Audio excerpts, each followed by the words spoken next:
Every general on television talks about firepower, missiles, aircraft, tanks, the weapons you can see, photograph, count, and compare against an adversary's weapons, the hardware that makes for compelling graphics and confident press briefings. Nobody talks about what keeps those weapons working, and that silence is deliberate. Because the thing that actually determines whether a modern military wins or collapses has nothing to do with how many missiles it has. It has everything to do with how many fuel trucks, spare parts, maintenance crews, and supply convoys are keeping those missiles operational. The military calls this the logistics tail. The generals don't talk about it in public, because if they did, every adversary on Earth would immediately understand exactly where to strike to make the most advanced military in history stop working. Not by destroying its weapons, but by cutting the thread that keeps those weapons alive. Let's get into it. Here is a number that never appears in defense budget headlines. In a modern military operation, for every combat soldier at the front, there are between 7 and 10 support personnel behind the lines. Fuel handlers, mechanics, supply clerks, medical staff, communication technicians, drivers, ammunition handlers. Every one of them is invisible in the official narrative of military power. Every one of them is more important to the outcome of a conflict than almost anything the combat soldier carries. An M1 Abrams tank burns approximately 10 gallons of fuel per mile. At full operational tempo, moving, maneuvering, engaging, a single tank can consume 300 gallons in a day. A brigade of 58 tanks requires 17,000 gallons of fuel per day just to keep moving. That fuel has to come from somewhere. It has to be transported to the front by convoy. The convoy has to be protected. The protection requires more fuel. The trucks transporting the fuel burn fuel to deliver fuel. This is called the logistics calculus, and it is the most closely guarded vulnerability in modern warfare, because the math has a breaking point. Extend the supply line too far, push the tempo too fast, lose too many fuel trucks to attack or break down, and the most powerful armored force ever assembled runs dry in the middle of an advance and stops being a military. It becomes a collection of very expensive metal that goes nowhere. Stay with me, because this isn't theoretical. It happened, and when it happened, the military that it happened to was the one everyone said was invincible. In 2003, the American advance on Baghdad was the fastest armored advance in military history. 300 miles in 21 days, overwhelming firepower, total air superiority, an enemy that couldn't stand and fight, and the operation nearly collapsed. Not because of Iraqi resistance, not because of the weapons or the tactics, because the supply convoys couldn't keep up. The advance moved faster than the fuel trucks. Units ran critically low on ammunition and fuel at the same moment they needed both most. The 507th Maintenance Company, a support unit, not a combat unit, took a wrong turn in the chaos of the advance and drove into an ambush. Soldiers died. Jessica Lynch was captured. The support structure that keeps a military alive was exposed as the most vulnerable part of the entire operation. The Army studied what happened, published reports, briefed commanders, recommended changes. The fundamental architecture of the logistics system didn't change, because changing it would require admitting that the way modern militaries are built and funded, around expensive combat systems that consume enormous resources, creates a vulnerability that no amount of additional firepower resolves. Here's the part that should change how you think about every military comparison you've ever seen.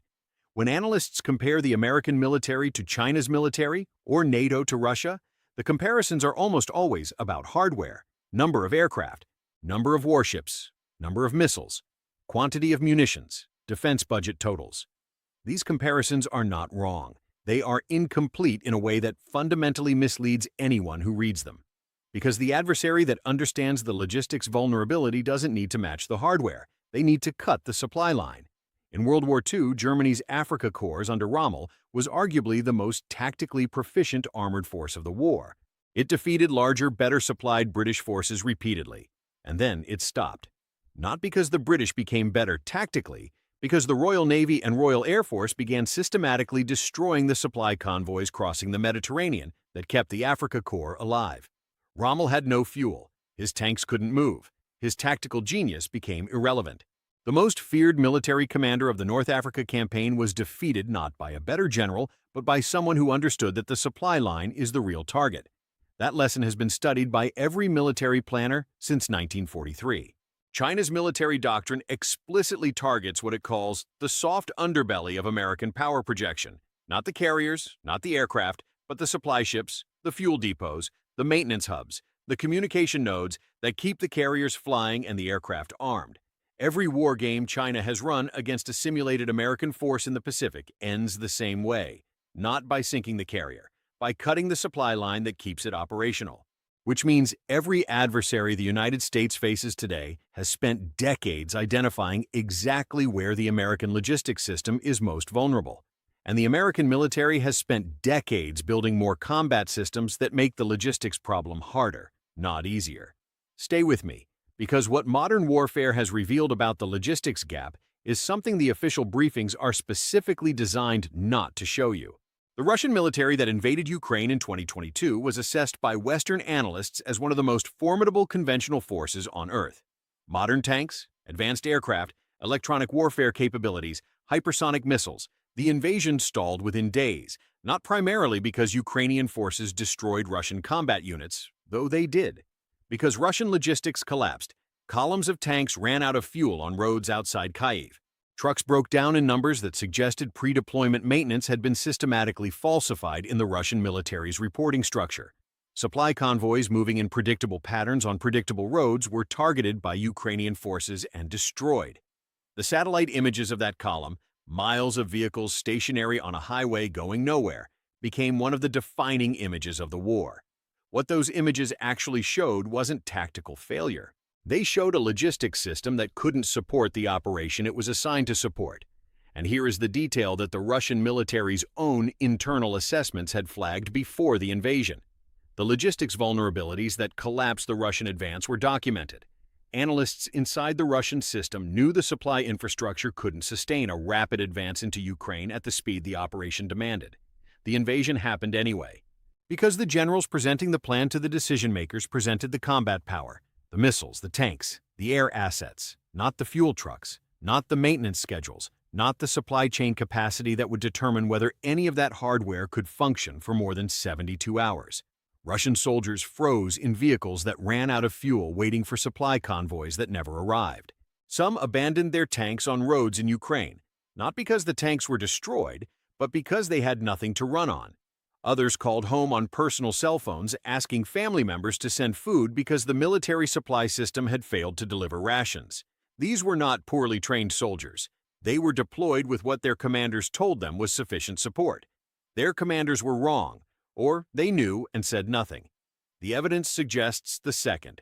You, the taxpayer in any country whose government publishes defense budgets and capability assessments. The citizen told that the numbers, the aircraft, the ships, the missiles, represent the true measure of military power. Those numbers are real. They are also the part of the military that stops working first when the invisible system behind it fails. Every dollar spent on a new fighter jet that doesn't come with the spare parts budget, the maintenance crews, or the fuel infrastructure to keep it flying for more than a few weeks of sustained combat is a dollar spent on the appearance of capability rather than the capability itself. Defense ministries know this. They fund the jet anyway because the jet makes the headline. Nobody puts a fuel convoy on the front page. The combat power you can see is only as effective as the logistics system you can't. And the logistics system is the part that generals don't brief to cameras. Because briefing it means telling every adversary exactly which fuel depot, which supply convoy route, which maintenance hub, which communication node to hit first. So they don't. They talk about the missiles, and the expensive systems keep getting funded. The logistics infrastructure that keeps them operational keeps getting underfunded, and the gap between what a military looks like on paper and what it can actually sustain in combat keeps getting wider. The question no defense ministry will answer publicly is this. If the logistics tail is the most critical vulnerability in modern warfare, documented in every major conflict from World War II to Ukraine, why does every defense budget prioritize the weapons over the system that keeps them working? That answer exists. Weapons have manufacturers with lobbyists and contracts in congressional districts. Fuel trucks don't. Spare parts budgets don't generate press conferences. Maintenance crew training doesn't make a compelling graphics package for a defense ministry announcement. So the money flows to the missiles, and the system that keeps the missiles working keeps getting the remainder. The generals know. They just don't brief it. And the next time a military that looked invincible on paper stalls on a highway with empty fuel tanks, the analysts will call it a surprise. It won't be. The problem was never invisible. It was just never shown to you.